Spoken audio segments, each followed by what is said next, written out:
Hello everyone. तो आपण मानकर गोटे क्वेश्चन थिला दीदी कट जॉब रे केमिति कौन छुट्टी थाए। तो देखंतु आपण मानकर वर्ष को 15टी सीएल थाए कैजुअल लीव आउ 30टी थाए ईएल अर्न लीव आउ ता छड़ा आपण प्रति मासरे 4टी रविवार थाए गोटे सेकेंड सैटरडे थाए माने 5टी छुट्टी कंपलसरी।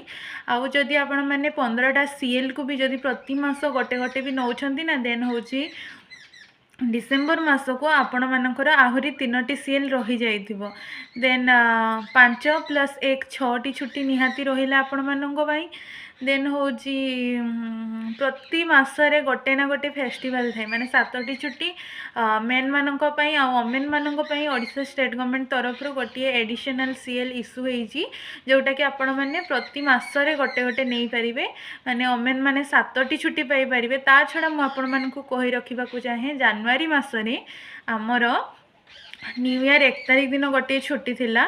देन होची 14 तारिख जो मकर अच्छी आम 14 तारिख रे ऑल ओडिशा रो कोर्ट्स छुट्टी थिबा बेले आम मयूरभंज जसीप रे 15 तारिख मध्ये छुट्टी अच्छी जेहेतु एटा आमर लोकल फेस्टिवल।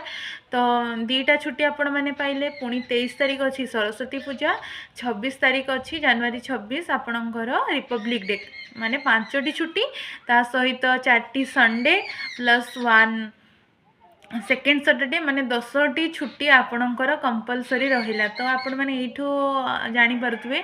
देन होची सेमिति को मासरे अधिक छुट्टी मिले फेब्रुआरी मासरे हमर छुट्टी बहुत संख्या बहुत कम। तो एई भलिया रहिला किछि कोर्ट चाकरी रे छुट्टी। तो आज भिडियोटी एतिकी। आउ कोन डाउट अछि आपण माने निहाती कमेंट करंतु मु तार वीडियो नै कि आसीबी। Okay bye bye.